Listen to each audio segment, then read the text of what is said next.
Okay. For folks who don't know, the APRI is the A. Philip Randolph Institute.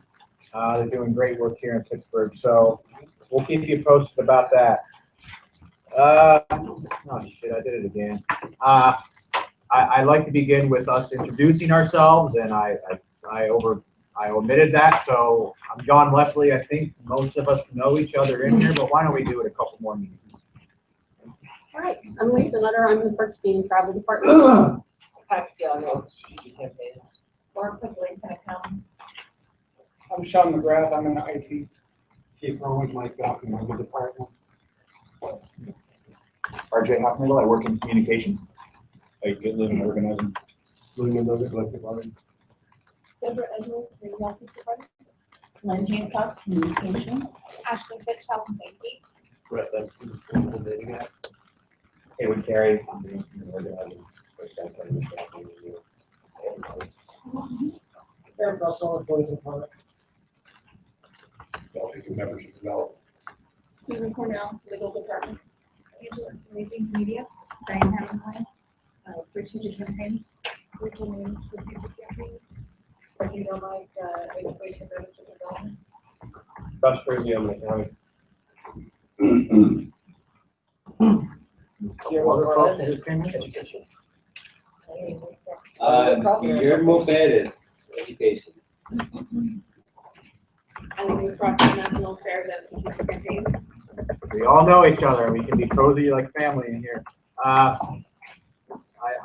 omitted one other thing. If we could all please stand for a moment of silence, recognize brothers and sisters who've been injured or killed on the job. And as I'm sure all of you know, we did lose Sister Erlene last Saturday to an illness. So let's take a moment to recognize them.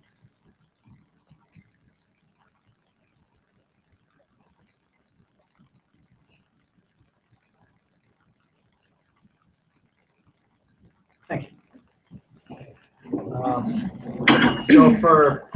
I apologize to everyone. I don't have a president's report this month. I've been running around like a chicken with its head cut off for the past couple days. And on a related note, I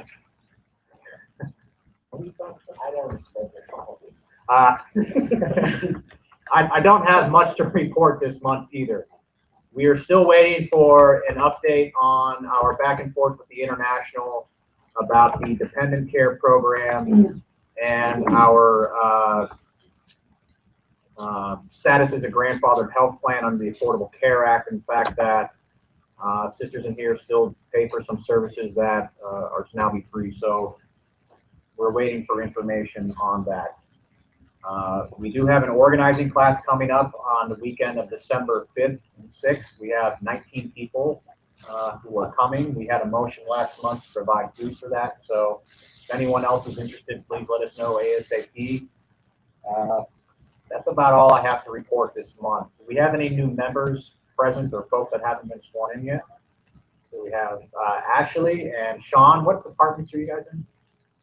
Health and safety. IT. So I'll ask you to stand real quick, please. And Haywood. Haywood? Are you? We're not throwing Haywood in yet. Yeah. Oh. No, sit up. Raise your right hand.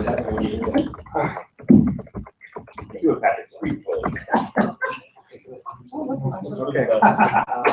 Recognizing that the United Steelworkers is a strong labor organization dedicated to the advancement of my interests and the interests of all working men and women, and that the strength of the union depends on the commitment which its members make to it and to each other, I do sincerely promise of my own free will to abide by the laws of this union, to bear true allegiance to, and keep inviolate the principles of the United Steelworkers, and to never discriminate against a fellow citizen. Congratulations.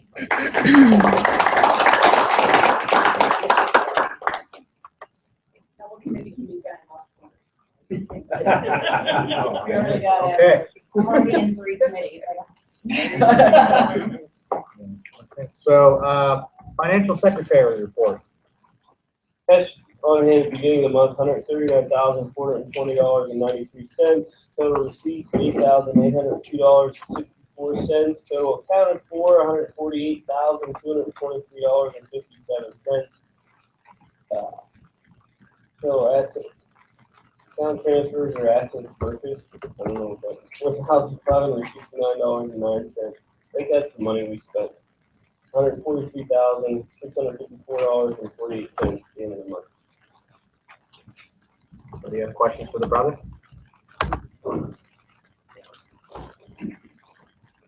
No one's going to jail. We have a motion to approve the report. Louis, second. Molly, discussion? All those in favor? Aye. Opposed? Carries. All right, treasurer's report. So the cash on hand at the end of the month was, last month, $139,420.19. Total receipts were then $8,802.64. Total disbursements, $5,769.09. Cash balance at the end of the month, $142,454.48. Take note that we actually took more in than we paid out. Okay.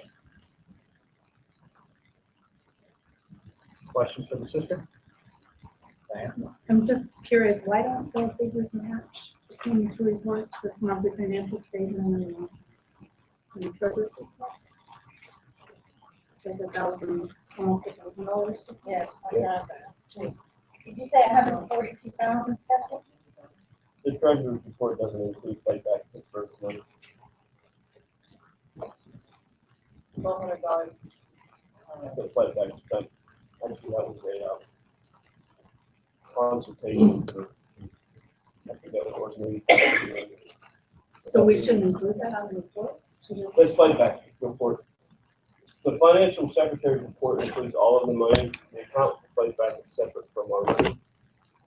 And my report includes playback's money because we are charged with taking care of all of it. The treasurer's report is only our money. Okay. It's two separate accounts. Got it. Does that make sense? Yeah. Okay. We're not totally cool. Okay, there a motion to adopt the report? Louis, second by Keith. Discussion? All those in favor? Aye. Opposed? Carries. President's report, we mentioned that. Safety and health. Stephanie? Well, you have a copy of it. We were pretty happy that our lobby display of federal interactive materials about toxic chemicals in households and beauty products was held on the 28th of We talked about restaging that activity and expanding it so that more of our members can be informed about environmental hazards and toxic chemicals in our food and drug supply. We're also hoping to be able to show the film stink. So the local can do that, or the health and safety committee will determine that, but it actually won't be available until March of 2016. So as we learn more, we'll present that. We've been seeking information from headquarters on building an evacuation plan and trying to learn more about that. There has not been an update of floor wardens, or the training hasn't seemed to occur on a regular basis. So we need to also update the list of who needs assistance in the event of an evacuation. There's been a change in building management. We've had new people hired, and the arrival of our brothers and sisters from Nashville certainly necessitates the need to revisit that plan. Our committee's had a number of outstanding information requests to the International on both the print shop and on the Americans with Disabilities Accessibility Report. On March 10th, there was a building review by Accessibility Matters. We've been trying to get a copy of that report, and had been successful. On the print shop, on March 24th, 2014, so a long time ago, an information request was submitted regarding specific health and safety concerns involving the print shop. To date, there's been no follow-up from Bob Reitz or whoever will be taking over for him to respond to that, despite the fact that he did promise that he'd get back to us when he had information. We're still waiting for that request to be fulfilled. Also, in August of this year, a letter was submitted requesting all records involving the print shop walkthrough that was conducted by the Safety and Health Department with a focus on OSHA compliance and understanding words from OSHA concerns, and we're still waiting for that request to be fulfilled. On the ADA report, we have requested at least three times information on the report that was done by Accessibility Matters, and John Lutley also requested, had several discussions on August 27th. He submitted a request to ADA asking for a request for the ADA study, and so we have a copy of that.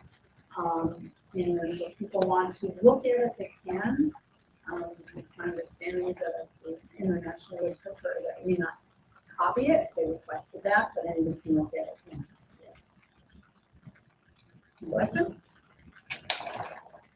I've got a question. Do you have, when you do these information requests, do you put deadlines in, like I need to hear from you by such and such a day?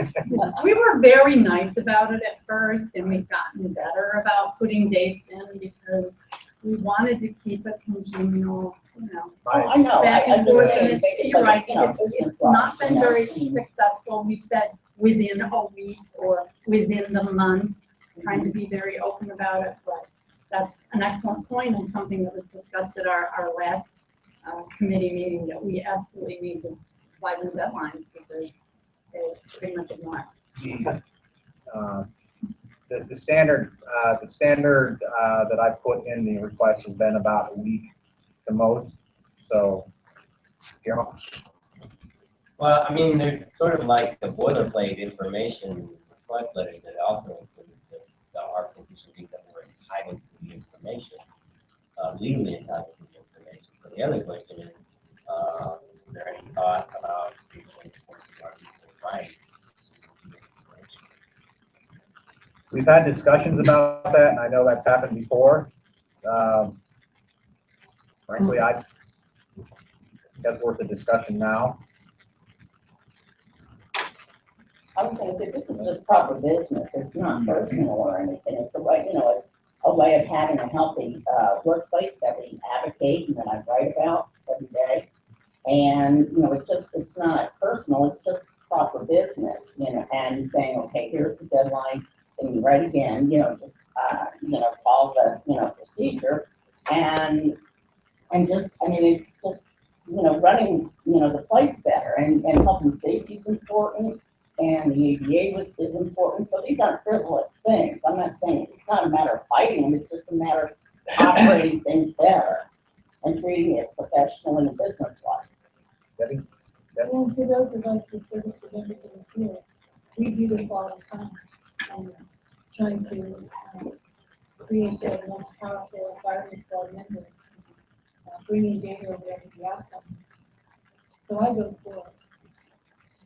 So I know the previous board dealt with this a lot, and we just actually had this discussion a while ago. In places that we represent, the response is to file an unfair labor practice charge. In which case the board goes to the employer and says, you need to provide this information or show a good faith reason why it's proprietary and shouldn't be released to the union. To my knowledge, 3657 has not done that, and I don't believe that our sister union, the SRU, has done that either.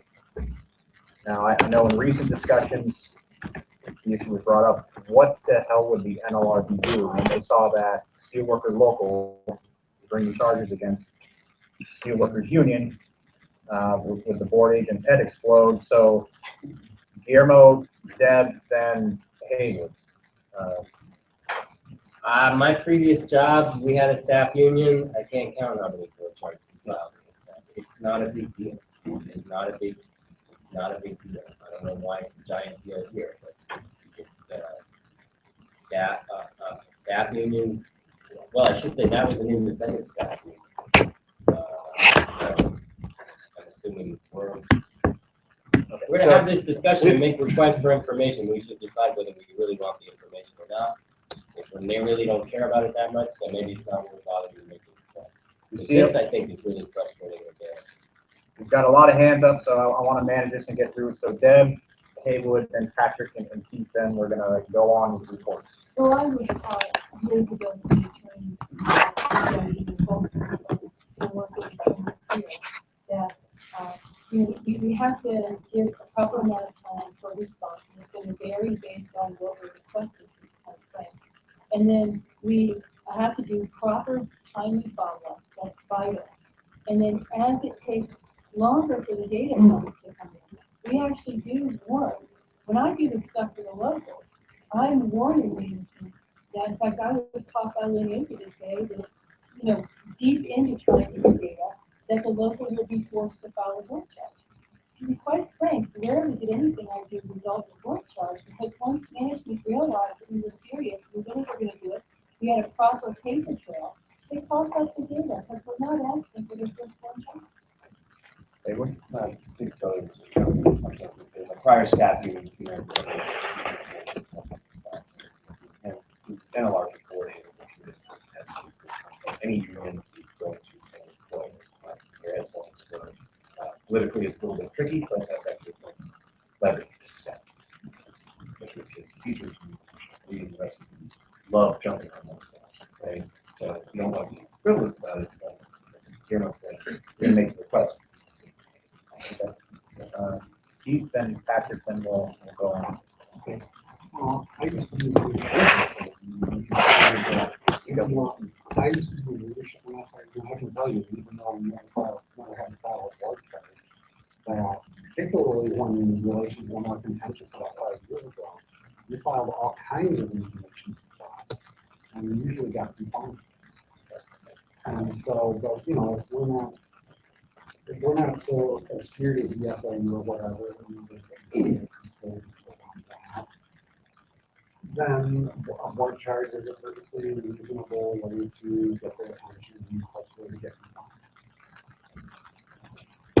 Yeah, I mean, I think that it's in some ways, and I'm certainly not I'm not a person to come to defend the international union, but I mean, we request data from them all the time. We often get it.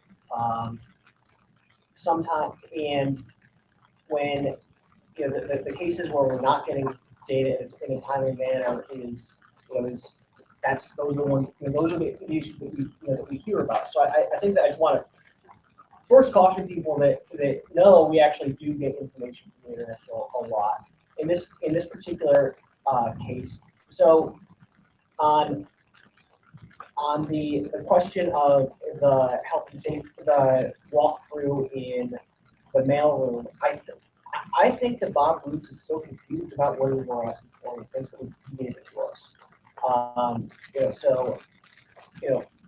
I think that we need to have some follow-up on that. He keeps saying how much right about it. That's what I've told you guys in the past. If in the case where they flatly denied us the information, which was the situation with the ADA report, if that's something that I think that we should seriously consider filing a UOP charge about. But I also want to let people know that every time we talked in the last administration, every time we talked about filing a UOP charge at a local union meeting, everyone who was in the room said, "Yeah, fuck it, fuck them, let's go for it." And then there would be a lot of people at my office who weren't at the meeting, saying, "Oh, it's going to damage the relationship. This is going to be terrible." And more people came to me. So it's something where I just want to caution that our membership is is divided over. If there's a committee that is frustrated that they're not getting the information that they need, then I think that it's fine for that committee to go and file a fucking board charge, right? I don't think that we need to have a motion or a discussion at a membership meeting about whether or not somebody else should file a board charge. Anybody can file a board charge. In the board, John, was truly no different than the hundreds of board charges that other locals have filed against him. Only a couple that have been But the, I mean, part of the issue is that our local is on its face an illegal local. We're an illegal local. So maybe right now the best point, because I know that a lot of cities, for specific to that, they have city controllers, so any building that is already, right, you guys already do this? That and was- go through That came out in a conversation at one point. Or the ULPs that have been threatened against the local already by a couple of people. We're gonna go on just in Just one quick point. If there's confusion here, why, this is a suggestion, the Health and Safety Committee could sit down with Bob Roots and Mike Wright and air out what's going on here and explain and just solve Like a- any confusion. like a joint committee that's been in a contract since about 1999. I mean, So, have you guys gone to Mike Wright though? We were told, yes, we were told by the Safety and Health Department that we should get it through Bob Roots. I mean, we keep getting this. Go get it through Bob Roots because you should get it professionally, because we did it as a courtesy to the international. So we can't just hand it over to them. This is the print shop. Did you tell them that Bob Ruth said, go talk to Mike Wright? No, because Patrick, I didn't know. That's what that's what I told you after an HR meeting 6 months ago. So, I mean, this is part of my point of frustration is that a lot of this stuff is coming up and we're not necessarily following up in the right Well, way. the first print shop request was before the print shop was ever here, do you remember? And that, apparently that request didn't go in a timely manner. So we're still waiting for that one, and that was very specific, asking about the inks, et cetera, asking very specific questions, so I don't think Bob Ruth was confused about that. And the second one, the Safety and Health Department, as I said, Steve and Mike have done it, felt that they did it as a courtesy to the international. They did not feel it really was But did you tell him? Did you tell I have him? not had a conversation with Bob Roots. That was all to you. Right. That I would draft a letter. So to it's them. 5-1 in the interest of time. Question. Do we know what's wrong that we're worried about? When we did a study, somebody knows, you guys are all experts, no. No, we did not see the report, which is why we were asking for it, just as we didn't know all the things that were wrong with ADA. And this huge report that they refused to send us was because it was too big. Well, I understand the report, what I'm asking is, we have the capacity in terms of our safety and health technicians have the capacity to go in there and analyze and say, we think the ink's dangerous, we think this is dangerous, we think that. That was done, but it was done at the request of the international. So But Steve can we- and Mike went in and did it. The international did it, but we don't want to use it, can we do it? No, No. our people went in and they did it as employees of the international. I understand. Correct me if I'm wrong, I as understand that. I'm employees of asking the a different- international, so they do not feel that they should be the one that's providing the results of the I report. understand to that. the local. So you say scrap that, but I'm saying we have safety and health technicians in this local union. Can they go in as part of the local union safety and health committee and their knowledge and say, we've got these 15 things wrong down here? Because what I'm getting at is now we're not talking the NLRB, we're talking about whether or not OSHA rules are being violated or not. We're in a different arena. And I don't know who would do that, because Steve already did it. And Steve is really our OSHA expert. Steve I Solomon. think that puts those individuals in a very tough position. Why would they when they're part of the safety, they're part of the safety? They and health? are, but they also like their job. I mean, it just seems to me, I gotta tell you, it seems to me we're getting caught up in a lot of bureaucracy, and we're not getting at the real issue, are our people down there in the print shop in danger? And, you know, that's the real issue, isn't it, whether or not there's safety and health issues down there? So, can we get a list of things that we say are bad, and if we don't have a report, then just say, since we don't have a report, we believe that you're in violation on these things. And then go to the appropriate place, which I think is either the safety and health department's gonna deal with it from the international management side, or we go to OSHA. But you're not getting on out of the NLRB. Well, given that we do want to move on, I think that's a great topic. And I think we should discuss it in the Safety and Health Committee, and anyone's welcome to participate in that, to decide how to work this You're out. here on Monday. Let's meet in the local union office. Okay. Bring flowers. Okay. 7th floor. All right. Women of Steel, is there a report? Kim couldn't be here, but the Women of Steel, are going to collect and distribute baby items at the International Women's Conference So look for an email for the delivery still in order. That's, I think in March. Mm-hmm. Yeah, is that when it is? Yeah. Okay. Who are you? Yeah, so we collected purses the last time. We filled them up with toiletries and those were all women that were in design of the United States. So now we're doing for the women baby items. Who are you? It just says distribute the baby items. It didn't, I thought, I'm just going to think of, so you can talk to Pam Delwanda, and she'll be able to tell you. No, you guys. No, you don't. No baby items. Rapid response. Amber Miller is not here this week. We did receive an email from Steffi Delmike asking if the local would sign on to a letter from the Pennsylvania Fair Trade Coalition against the Trans-Pacific Partnership. If that's passed, a whole lot of our members are going to be gone, so we'll just sign on to that. Right? Make a motion. I'll second it. Okay. There's a motion to sign on, second by Louis. Discussion? I just want to say, after having read the TPP, it's now released, I'm in favor of. Well, So we've heard from the, but are you allowed to say you're in favor of it, and are you allowed to say you read it? all those in favor of signing on to the letter? Aye. Opposed? All right, carries. PAC report? Where the hell is she going? She's not here. And then I just saw her downstairs. Okay. So Lori is going around signing people up for PAC. So if you're not contributing and you'd like to, please see Lori. New member report? RJ? No report? Okay, organizing committee. The report is in your packet. The organizing committee, which kind of coordinates Fight Back Pittsburgh, our associate member program, has been very busy this month. As we reported in the last meeting, the city, we got the city to pass a paid 6 days ordinance. Some restaurants filed a lawsuit against that, and they have been successful in putting off the implementation of that for at least 60 days. One of the restaurants is Church Brew Works. So the Friday after our last membership meeting, we took the bat signal over to Church Brew Works and projected the Church Brew Works makes us sick on the side of their building. Guillermo came and a handful of other folks came. The photos, it looks like viral on the internet, it's got 50,000 views.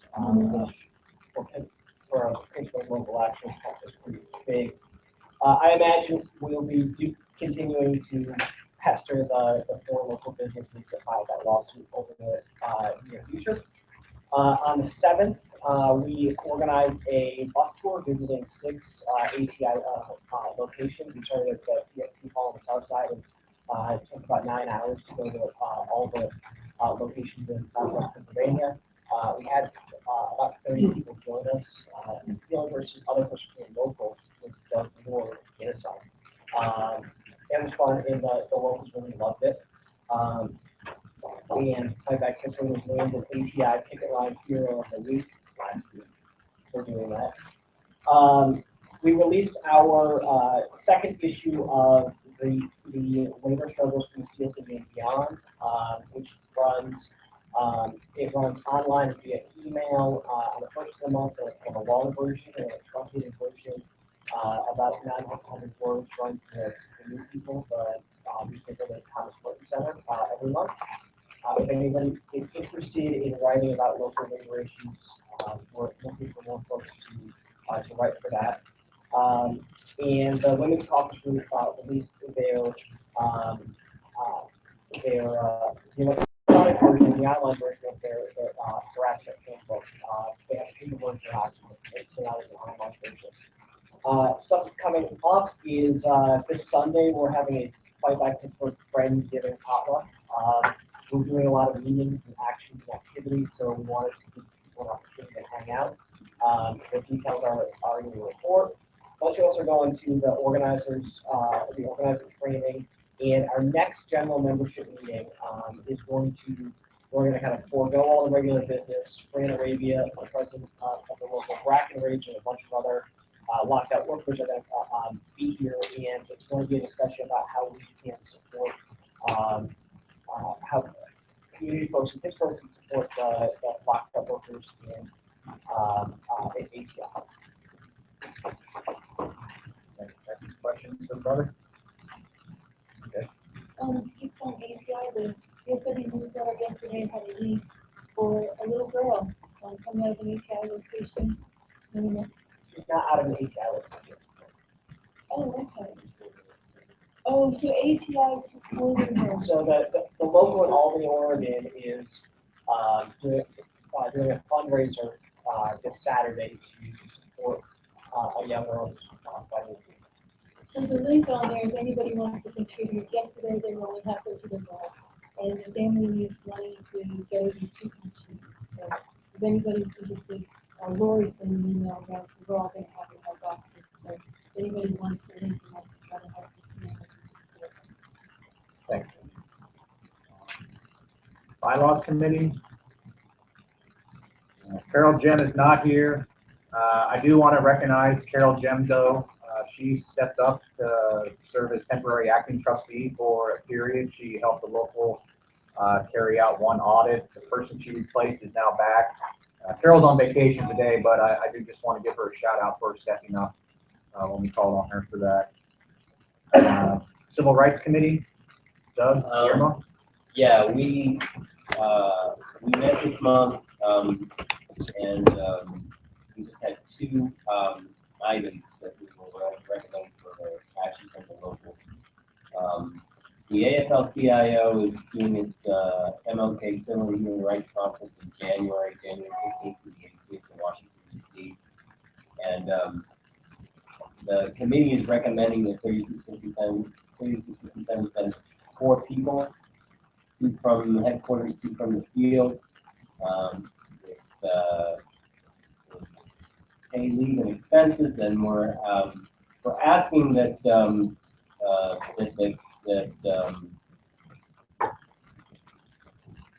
that this be limited to members who are active on either the Civil Rights Committee or the Women's Field Committee. So that in the event that we don't have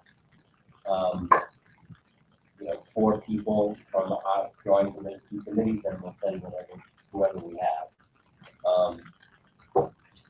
And it is there is an early, the registration is $200 if we register before November 30th. That's in the report. And I do have some information in terms of lost time. We're only talking 2 days, Monday and Friday. Takes place over the weekend, and we do have several people from the building from the Rights Committee anyway who are interested, and one person from the field from our committee, but we haven't done the reach out to them in the field yet to see if they have any questions. And the other item was the Pittsburgh Labor Council for Latin American Advancement. We're going to be organizing our 3rd annual Dia de los Reyes Magos, the 3 Kings event that we've done in years past. It's a really nice event that the Lakeland chapter does. We partner with the Pittsburgh Federation of Teachers at their headquarters, and we hold an event celebrating with the traditional Catholic Christmas holiday that's widely celebrated in Latin America and New Orleans, I'm sure. Anyway, it's a really nice community event. We work closely with the Latino Center and Casa San Jose, the 2 community organizations, to try to get other unions to partner for this. But it's a nice event on a Sunday afternoon, and the community brings their kids out. And the great thing is that we own it. We're the only entity in Pittsburgh that stages the public celebration of this event, and now we're getting groups that are very much in the community. So we were asking that the local be willing to be a co-sponsor of the event. Why don't we address these during new business? Okay. Jeremy? Yeah, that's our report. Okay, thank you, Jeremy. Fundraising Social Committee? Okay, the Christmas party is December 3rd, so if you haven't already RSVP'd, let me know, so that we gotta know what time. All right, and then we're gonna also, the ATI local, we were talking about, doing a 50-50 raffle at the holiday party to raise money for them.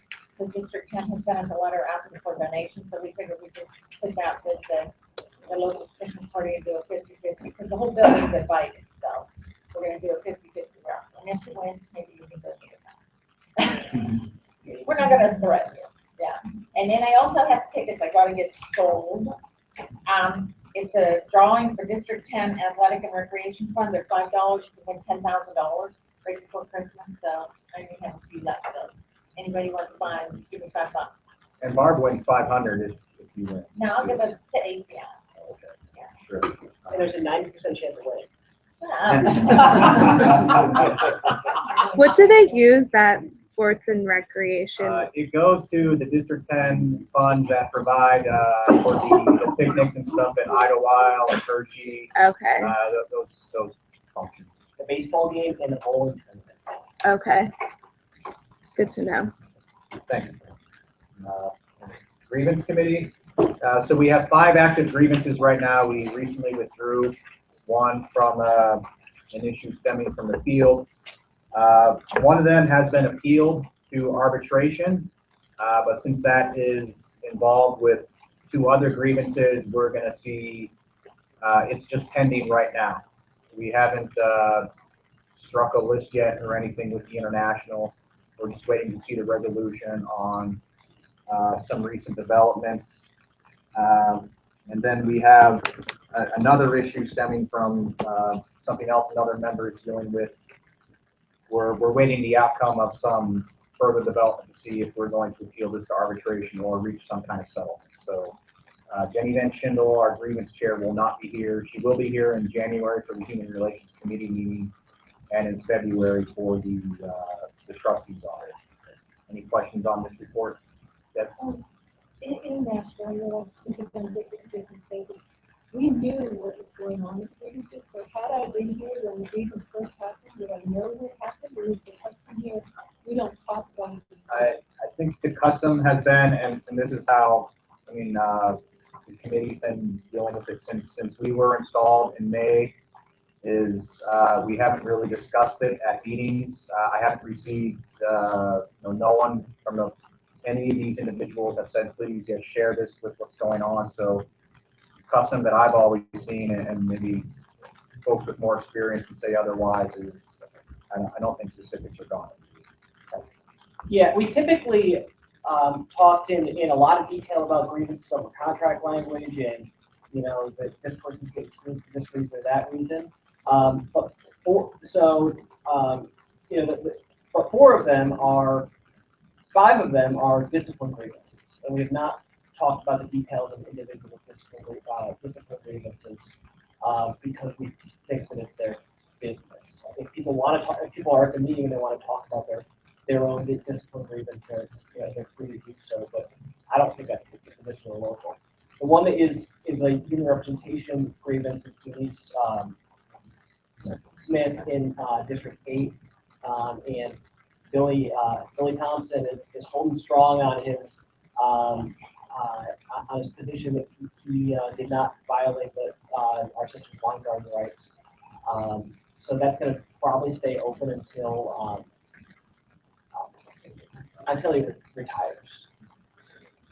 Well, I remember we were such a small local, I don't remember necessarily saying people's names, we were such a small local meeting. And it was more of a solidarity thing to give people support to under that sort of pressure from our older national.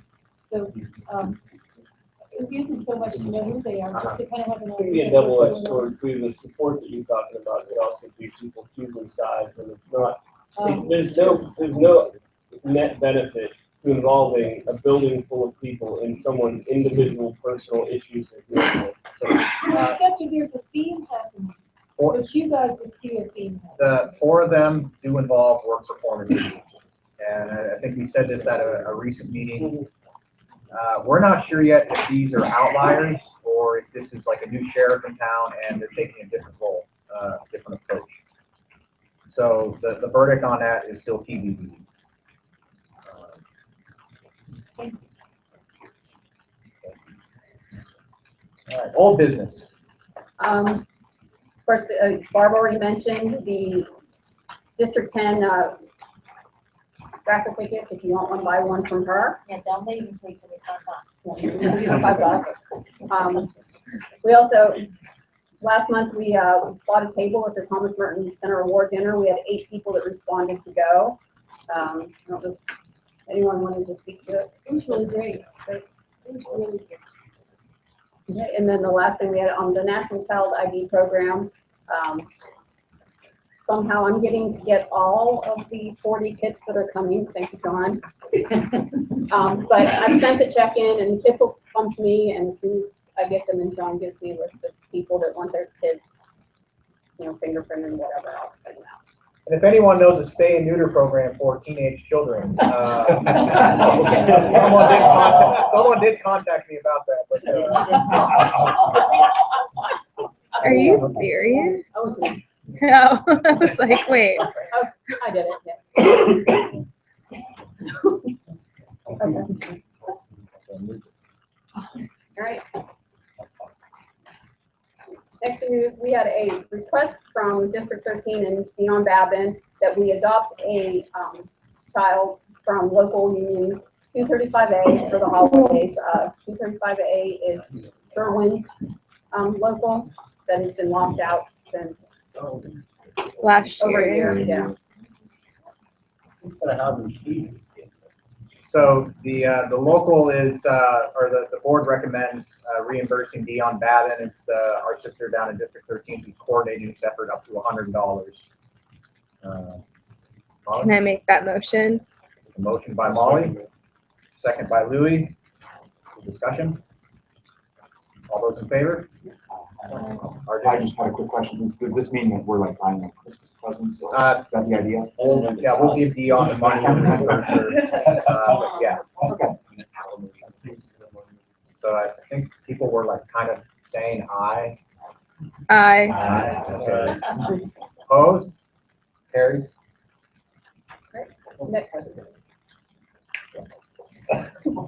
Okay, the next one list, which was already touched by Guillermo, is the Martin Luther King Civil and Human Rights Women's Rights Conference in January.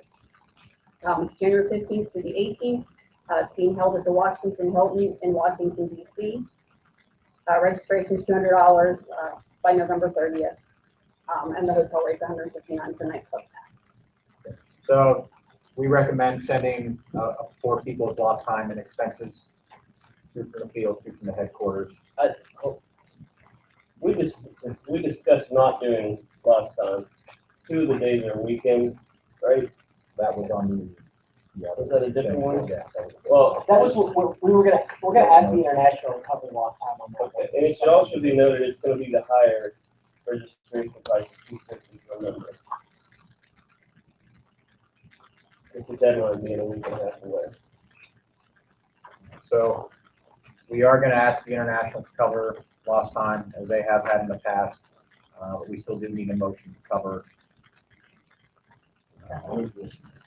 So Louis, motion to send 4 people, including expenses.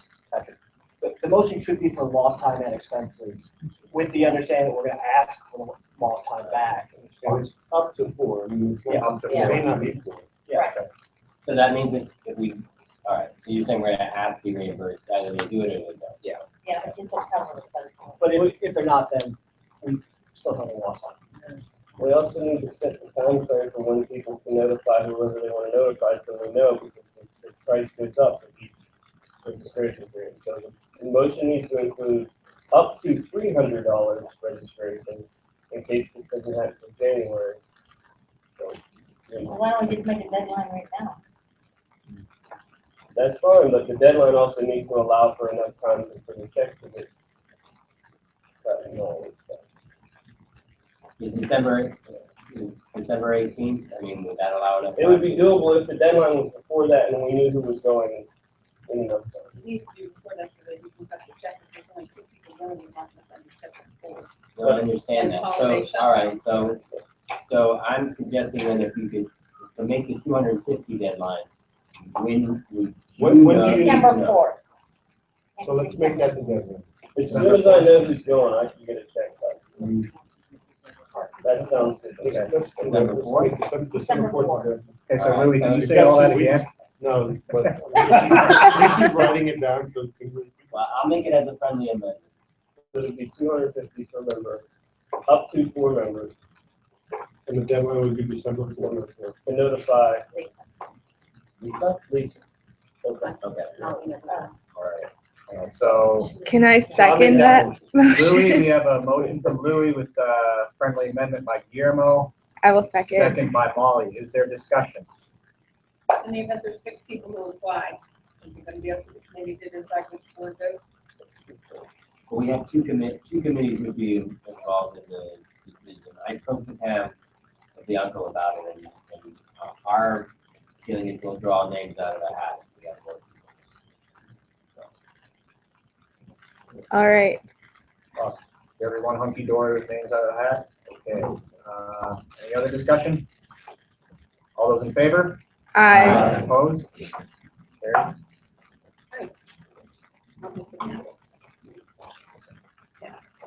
District 10 is requesting donations to help purchase Christmas presents for all of the children's ACI local, and I put in a wrong local number, so please ignore that.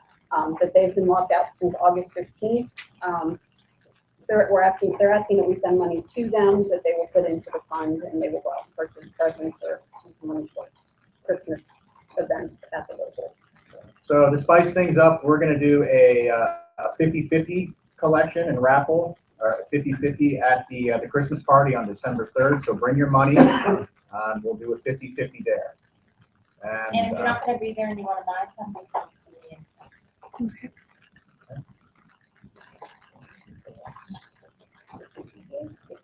We handled the TCP thing. So one other thing we added to the agenda, Labor Notes is holding its conference, biennial conference in April. I think 1 to 3 is the date. In Chicago, Illinois. This is a great organization. By all counts, it's a fantastic conference. The local has sent people in the past. Patrick Young and Mike Zielinski went before. So we are recommending to send up to 2 people from the field and the headquarters with lost time if needed and expenses. The bulk of this happens on the weekend. So, you will have to go give up your time. Depending on things, Friday might have to be a travel day for you, depending where people are leaving from, but we think this is a really good organization. Something worth you to send members to. If we get people registered before February, there's an early bird registration for $105 per person as opposed to $150. Molly? Can I make a motion that we send up to 2 people from headquarters in the field with lost time and wages, and they have to express their interest by, what was the deadline? January 15th. By January 15th if they want to go, so that we can pay $105. Is there a second? Okay. Okay. I'd like to make a friendly amendment to say, It's got to to be allow seconded. for. Second, we need a second. There's a motion on the floor, but it needs a second before it can be amended. Second by RJ. Josh? I just wanted to add that since the same kind of scenario to allow for up to 150 people registered. Because we don't know what's gonna happen. I accept that. Guillermo? I sit on the policy committee at Labor Notes. I've been going to that conference for a long time. It's a wonderful conference. We have to send people. But my issue would be, I think we should send people who are active in some way either they serve on some committee of some kind, or they're an officer, or what have. But I don't see us taking somebody who's not active and sending her to conference thinking they're going to come back. I mean, maybe they'll come back to be active. I don't know. But I think it's a conference for actors. So they should be active in some form in the local for us to send people. That would be, I would want it to limit that. How do you make that call though?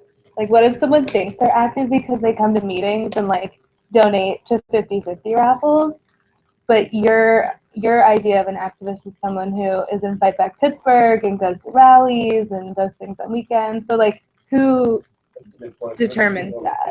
field, too. People in the field should be killing it with rapid response, and wouldn't know that, dude. Right. Patrick, I agree. I'm just Alright, not. so Patrick and Guillermo, I think that, I find it relatively unlikely that somebody who's not an activist, is going to sign up to spend a weekend in a room full of protests. That's assuming they attend the conference. occasional Marxist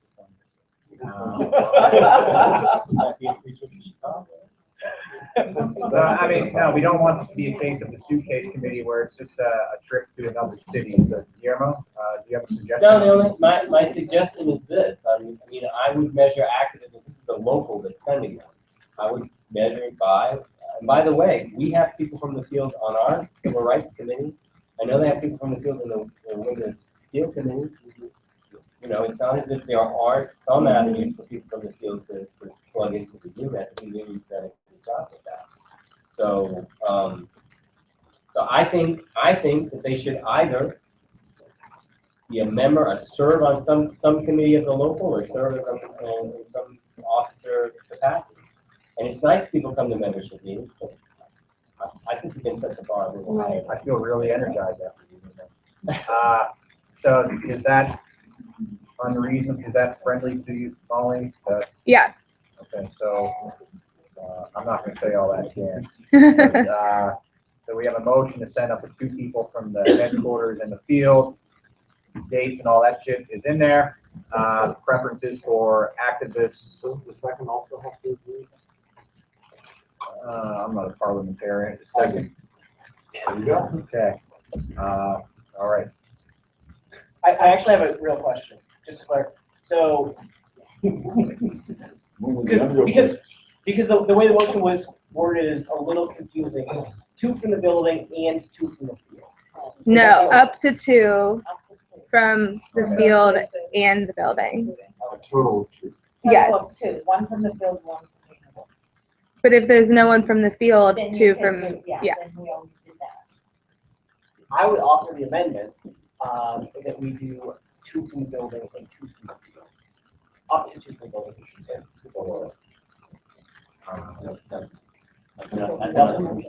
What?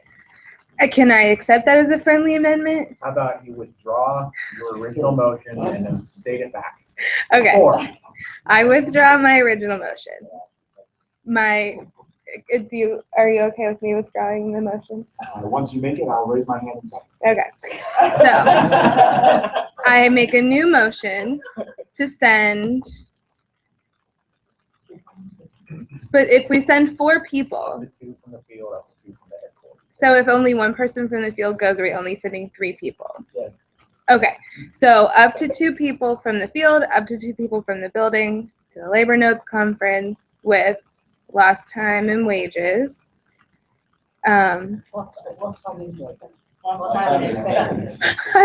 Okay, whatever they just said, with the understanding that they will express interest by the January 15th so that we can pay $105.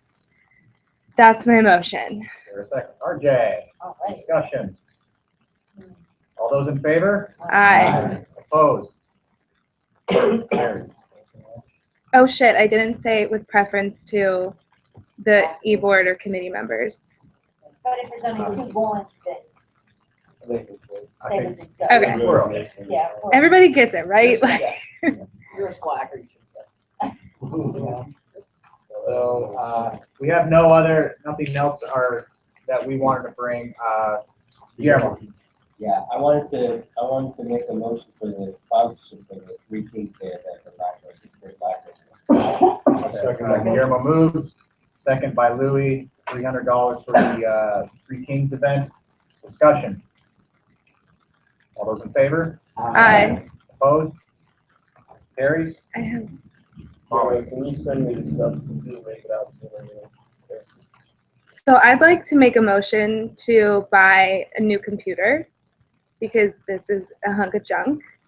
And I mean, like realistically, I'm not here a lot, so I'm the only one that really can like make it work all the time. And if that's the case, like we need a machine that if I'm not here, Someone else can work. someone else can do it. Can our colleague in IT hook us up with one? Or That's what happened with this That's one. what I So would- Yeah. I don't know if I would trust that again.